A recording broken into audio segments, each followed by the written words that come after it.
महागणाधिपतये नमः। सजयति सिन्दूरवदनो देवो यतपादपङ्कजस्मरणं वासरमणिरिवत्तमसाराशि नाशयति विघ्नानां। श्रीसरस्वत्यै नमः।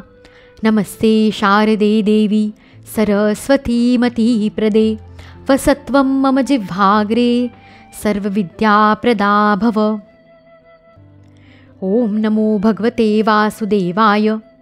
श्रीकृष्णगोविन्द हरे मुरारी, हे नाथ नारायण वासुदेव प्रद्युम्न दामोदर विश्वनाथ मुकुन्द विष्णो भगवन् नमस्ते। श्रीगुरुदत्तात्रेयाय नमः।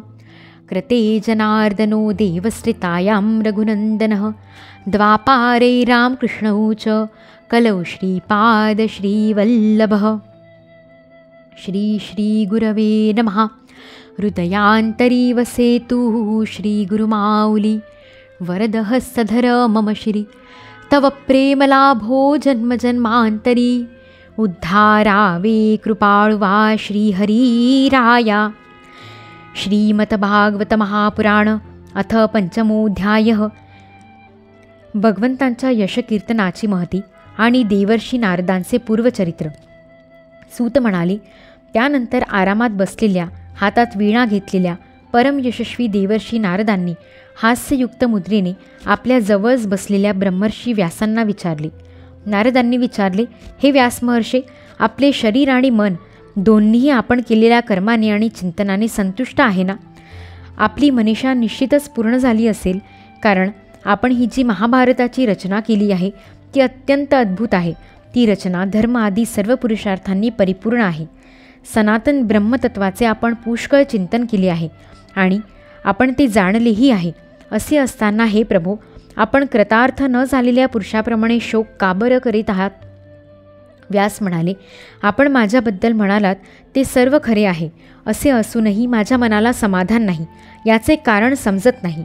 आपले ज्ञान अगाध आहे, आपण साक्षात ब्रह्मदेवाचे मानसपुत्र आहात, म्हणून मी आपणालाच याचे कारण विचारित आहे। आपण सर्व गुप्त रहस्ये जाणता, कारण आपण त्या पुराण पुरुषाची उपासना केली आहे की जो प्रकृती आणि पुरुष अशा दोन्हींचा स्वामी आहे। स्वतः निस्संग राहूनही केवळ आपल्या संकल्पाने गुणांच्या द्वारे या सृष्टीची उत्पत्ती, स्थिती आणि प्रलय करीत राहतो। आपण सूर्याप्रमाणे तिन्ही लोकात भ्रमण करता आणि प्राणवायूसारखे सर्वांच्या अंतःकरणाचे साक्षी आहात। मी नियमपालनाच्या द्वारा परमब्रह्म आणि शब्दब्रह्म या दोन्हींचीही पूर्णपणे प्राप्ती करून घेतली असतानाही माझ्यामध्ये जी उणीव आहे ती आपण सांगावी। श्री नारद म्हणाले, आपण बहुधा भगवंतांच्या निर्मल यशाचे गुणगान केले नाही असे मला वाटते। मला असेही वाटते की ज्यामुळे भगवंत संतुष्ट होत नाहीत असे शास्त्र किंवा ज्ञान अपूर्ण आहे। मुनिवर्य, आपण धर्म आदी पुरुषार्थांचे जसे निरूपण केले आहे तसे भगवान श्रीकृष्णांच्या महिम्याचे निरूपण केले आहे नाही। ज्या रसभावालंकारांनी युक्त अशाही वाणीने जगताला पवित्र करणाऱ्या भगवान श्रीकृष्णांच्या यशाचे वर्णन केले नाही, तर अशी वाणी म्हणजे कावळ्यांसाठी ज्या ठिकाणी उष्टे पदार्थ फेकून दिले जातात तशी अपवित्र मानली पाहिजे। मानस सरोवरात विहार करणाऱ्या हंसाप्रमाणे ब्रह्मधामात रममाण होणाऱ्या भगवत चरणांचे आश्रित परमहंस अशा रचनेच्या ठिकाणी रममाण होत नाहीत। या उलट जी रचना दूषित शब्दांनी भरलेली आहे, परंतु जिचा प्रत्येक श्लोक भगवंतांच्या सुयश सूचक नामांनी भरलेला आहे, तीच वाणी लोकांच्या सर्व पापांचा नाश करते। कारण सत्पुरुष अशाच वाणीचे श्रवण, गायन आणि कीर्तन करतात। मोक्षप्राप्तीचे साक्षात साधन असलेले निर्मल ज्ञान भगवत भक्ती विरहित असेल तर ते तितकेसे शोभत नाही। तर मग जे साधन आणि सिद्धी अशा दोन्ही अवस्थेत नेहमी अमंगल असते ते काम्य कर्म साधन, आणि जे भगवंताला अर्पण केले नाही असे अहेतुक देखील कर्म तरी कसे बरे शोभेल? व्यास महर्षी, आपली दृष्टी अचूक असून कीर्ती पवित्र आहे। आपण सत्यव्रती आणि दृढव्रती आहात। असे असल्याने आपण समाधीच्या योगाने संपूर्ण जीवमात्रांना बंधमुक्त करण्यासाठी अचिंत्य शक्ती भगवंतांच्या लीलांचे स्मरण करा। जो मनुष्य भगवंतांच्या लीलांव्यतिरिक्त दुसरे काही सांगण्याची इच्छा करतो तो भेदबुद्धी मनुष्य त्या इच्छेने निर्माण केलेल्या अनेक नामरूपांच्या फेऱ्यात सापडतो।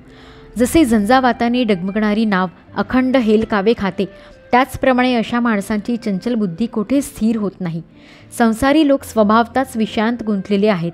धर्माच्या नावावर निंदनीय अशी सकाम कर्मे करण्याची आज्ञा आपणच त्यांना केली आहे. हे सर्व उलटेच झाले. कारण सामान्य लोक निंदनीय कर्मालाच मुख्य धर्म समजून अशा धर्माचा निषेध करणाऱ्यांचे म्हणणे ऐकत नाहीत. भगवंतांचे गुण अनंत आहेत. कोणी विचारवंत ज्ञानी पुरुषच संसारातून निवृत्त होऊन भगवंतांच्या स्वरूपभूत परमानंदाचा अनुभव घेऊ शकतो. म्हणून ज्यांचा परमार्थाकडे ओढा नाही आणि जे गुणांमुळे डळमळीत झाले आहेत त्यांच्या कल्याणासाठीच आपण भगवंतांच्या लीलांचे वर्णन करावे. जो मनुष्य आपल्या धर्माचा त्याग करून भगवत चरणांची सेवा करतो, परंतु सिद्धी प्राप्त होण्यापूर्वीच जर त्याचे भजन पूजन सुटले तर त्याचे काही अमंगल होते का? परंतु दुसरा कोणी भगवंतांचे भजन न करता केवळ स्वधर्माचे पालन करतो, त्याला कोणता बरे लाभ होतो? अशाच वस्तूच्या प्राप्तीसाठी बुद्धिमान मनुष्याने प्रयत्न केले पाहिजेत की जी वस्तू मुंगीपासून ब्रह्मदेवापर्यंत सर्व उच्च नीच्च योनीत केलेल्या कर्माचे फलस्वरूप म्हणून प्राप्त होत नाही. अचिंत्यगती काळाच्या नियमानुसार दुःखाप्रमाणे विषयसुख सर्वांना स्वभावताच प्राप्त होते. हे मुने, जो भगवान श्रीकृष्णांचा चरणसेवक आहे तो भगवतजन न करणाऱ्या पण धर्मकर्म करणाऱ्या मनुष्याप्रमाणे दैववशात काही पापकर्म झाले तरी जन्ममृत्यूच्या फेऱ्यात अडकत नाही. तो सेवक भगवतचरणांच्या आलिंगनाचे स्मरण झाल्यावर त्यापासून परावृत्त होऊ इच्छित नाही, कारण त्याला भगवत रसाची गोडी लागलेलीच असते. ज्यांच्यापासून या जगताची उत्पत्ती स्थिती आणि लय होतो ते भगवंतच या विश्वाच्या रूपाने आहेत. असे असूनही ते त्यापासून वेगळे आहेत ही गोष्ट आपण जाणत आहातच, तरीसुद्धा मी आपल्याला या गोष्टीची आठवण करून दिली आहे. आपली दृष्टी अचूक आहे. आपण हे समजून घ्या की आपण पुरुषोत्तम भगवंतांचे कलावतार आहात. आपण अजन्मा असूनही जगताच्या कल्याणासाठी जन्म घेतला आहे. म्हणून आपणच विशेष करून भगवंतांच्या लीलांचे वर्णन करावे. विद्वानांचे म्हणणे असे आहे की मनुष्याने केलेले तप, वेदाध्ययन, यज्ञाचे अनुष्ठान, स्वाध्याय, ज्ञान आणि दान यांचा एकमेव उद्देश हाच आहे की पुण्यकीर्ती श्रीकृष्णांचे गुण आणि लीला यांचे वर्णन केले जावे. हे मुने, मागील कल्पातील माझ्या पूर्वजन्मी मी एका वेदसंपन्न ब्राह्मणांच्या दासीचा मुलगा होतो. एका पावसाळ्यात काही योगीजन तेथे चातुर्मास व्यतीत करीत होते. लहानपणीच मला त्यांची सेवा करण्यास सांगितली. मी जरी लहान होतो तरी पण कोणत्याही प्रकारच्या खोड्या करीत नसे. इंद्रिये माझ्या अधीन होती. खेळण्या बागडण्यापासून मी दूर होतो आणि त्यांच्या आज्ञेनुसार त्यांची सेवा करीत असे. मी फार कमी बोलत होतो. माझे हे चांगले वर्तन पाहून समदर्शी असूनही त्या योग्यांनी माझ्यावर अनुग्रह केला. त्यांची परवानगी घेऊन त्यांच्या पात्रातील उरलेले अन्न मी दिवसातून एक वेळा खात असे. त्यामुळे माझी सर्व पापे नाहीशी झाली. अशा प्रकारे त्यांची सेवा करता करता माझे हृदय शुद्ध झाले आणि ते लोक जे भजन पूजन करीत असत त्यात मला गोडी वाटू लागली. त्या सत्संगात लीला गानपरायण महात्म्यांचा अनुग्रह झाल्याने मी दररोज श्रीकृष्णांच्या मनोहर कथा ऐकू लागलो. श्रद्धापूर्वक एक एक कथा ऐकत गेल्याने प्रियकीर्ती भगवंतांविषयी मला प्रेम वाटू लागले. हे महामुनी, जसजशी मला भगवंतांच्या विषयी ओढ वाटू लागली तशी त्यांचे ठिकाणी माझी बुद्धी स्थिर झाली. या स्थिर बुद्धीमुळे या संपूर्ण कार्यकारणरूप जगातला असूनही मी माझ्या परमब्रह्मस्वरूप आत्म्यामध्ये ही माया आहे अशी कल्पना करू लागलो. अशा प्रकारे वर्षा आणि शरद या 2 ऋतुकालांत ते महात्मे दिवसातून 3 वेळी श्रीहरींच्या मंगलमय यशांचे संकीर्तन करीत असत आणि मी ते प्रेमभराने ऐकत असे. त्यामुळे चित्तातील रजोगुण आणि तमोगुण नाहीशी करणारी भक्ती माझ्या हृदयात उदय पावू लागली.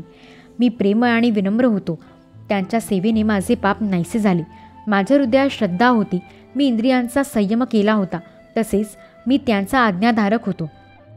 ज्या गुह्यतम ज्ञानाचा उपदेश स्वतः भगवंतांनी आपल्या मुखाने केला होता ते ज्ञान त्या दीनवत्सल महात्म्यांनी कृपाळू होऊन तेथून जातेवेळी मला दिले. या उपदेशामुळेच या जगताचे निर्माते भगवान श्रीकृष्ण यांच्या मायेच्या त्या प्रभावाला मी जाणू शकलो, जे जाणल्याने भगवंतांच्या परमपदाची प्राप्ती होते. हे ब्रह्मन, पुरुषोत्तम भगवान श्रीकृष्णांना सर्व कर्मे समर्पित करणे हेच संसारातील त्रिविध तापांवर एकमात्र औषध आहे हे मी आपणास सांगितले. प्राण्यांना ज्या पदार्थांच्या सेवनामुळे एखादा रोग होतो त्याच पदार्थाची चिकित्सा करून त्याचा प्रयोग केल्यावर तो रोग नाहीसा होणार नाही काय? याप्रमाणे जरी मनुष्याची सर्व कर्मे त्याला जन्ममृत्यूरूप संसार चक्रात अडकवितात, तरीसुद्धा जर ती कर्मे भगवंतांना समर्पण केली तर त्यांचे कर्मबंधन नष्ट होते. या लोकी जे शास्त्रविध कर्म भगवंतांच्या प्रसन्नतेसाठी केले जाते त्यापासूनच पराभक्तियुक्त ज्ञानाची प्राप्ती होते. त्या भगवत प्रित्यर्थ केल्या जाणाऱ्या कर्ममार्गावर भगवंतांच्या आज्ञेनुसार आचरण करीत लोक वारंवार भगवंतांचे गुण व नामांचे कीर्तन करीत त्यांचे स्मरण करतात. प्रभो, भगवान श्री वासुदेवांना माझा नमस्कार असो. आम्ही आपले ध्यान करतो. प्रद्युम्न, अनिरुद्ध आणि संकर्षण यांनाही नमस्कार करतो. या प्रकारे जो पुरुष भगवंतांच्या मूर्तीच्या नामद्वारा मंत्राखेरीज वेगळी मूर्ती नसलेल्या मंत्रमूर्ती भगवान यज्ञपुरुषाचे पूजन करतो, त्याचे ज्ञान पूर्ण आणि यथार्थ आहे.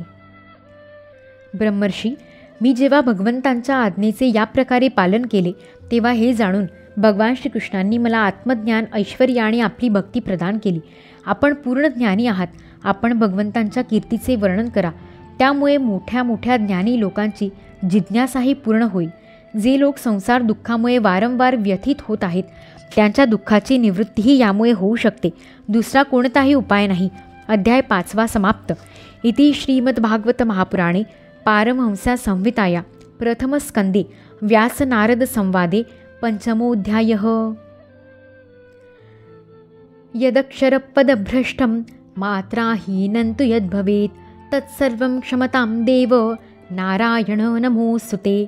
मंत्रहीनं क्रियाहीनं भक्तिहीनं सुरेश्वर यत्कृतं तु मया कर्म परिपूर्णं तदस्तु मे. श्रीकृष्णार्पणमस्तु. कशालादिला जन्मतेहि कळेना करावे परिकायतेहि सुचेना. जावो न जीवन परिमाझे वाया क्षमा कर श्री सद्गुरुराया. श्रीकृष्णार्पणमस्तु. श्री सद्गुरु चरणारविंदार्पणमस्तु. दत्तात्रेय समारंभां श्रीमद्वासुदेवानंद सरस्वती यतिमाध्यमाम् अस्मदाचार्यपर्यन्तं वन्दे श्रीगुरुपरम्परां. श्रीगुरुदेव दत्तात्रेयार्पितमस्तु.